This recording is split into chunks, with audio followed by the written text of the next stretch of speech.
येणाऱ्या काळामध्ये पाणी टंचाई भासू नये म्हणून बीडचे जिल्हाधिकारी विवेक जॉन्सन यांनी पाणी प्रकल्पातील अवैध पाणी उपशावर निर्बंध लावले असले तरी जिल्ह्यातील अनेक पाणी प्रकल्पातून अवैध पाणी उपसा सुरू असल्याचं दिसून आलंय। पाटोदा तालुक्यातील भायाळा साठवण तलावात मोटार पंपाने पाणी उपसा सुरू असल्यानं पाणी टंचाईचं संकट ओढवण्याची शक्यता वर्तवली जाते। जिल्हा प्रशासनाने सदरील पाणी आरक्षित करून अवैध पाणी उपसा थांबवावा अशी मागणी ग्रामस्थांकडून होते। तर याच भायाळा तलावाच्या पाण्यावर परिसरातील अनेक गावाची मदार आहे। असं असताना देखील सर्रासपणे तलावातून पाणी उपसा होत असल्याने भीषण पाणी टंचाईचं संकट आता उभा राहिलं आहे। पण आता सध्या एप्रिल संपत आलाय, मे महिना बाकी आहे आणि जून मध्ये कधी पाऊस पडेल सांगता येत नाही।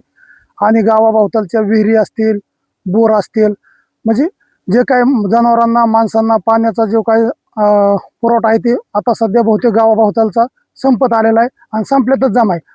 त्याच्यामुळे हिथं जे अवैध पाणी उपसा आहे ह्या तलावावर आपण आता लक्षात आलं बघितल्यावर अवैध शेतीसाठी उपसा चालू आहे तो तात्काळ बंद करून पाणी आरक्षित करावा। पण हे शासन आता इतकं चालू आहे तरी शासन काय करतं हेच कळना। पुढे भविष्यात पाण्याची टंचाई जर आली तर त्याला जबाबदार कोण राहील? तर बीड जिल्ह्यातील 16 पैकी 3 माध्यम प्रकल्पात 25% कमी पाणी आहे। त्याचबरोबर 126 पैकी 12 लघु प्रकल्प ज्योत्याखाली गेले आहेत।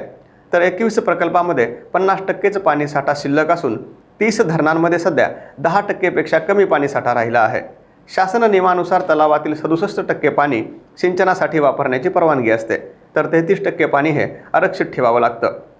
आरक्षित पाण्यासंदर्भात आदेश देऊनही सध्या अनेक तलावातून मोठ्या प्रमाणात अवैध पाणी उपसा होत असल्याने पुन्हा एकदा पाणी टंचाईचं संकट उभं राहिलं असून जिल्हा प्रशासनाच्या कारभारावर प्रश्नचिन्ह निर्माण झालं आहे। त्यामुळे आता अवैध पाणी उपसा करणाऱ्यावर प्रशासन नेमकं काय कारवाई करतं हे देखील पाहणं महत्त्वाचं ठरणार आहे।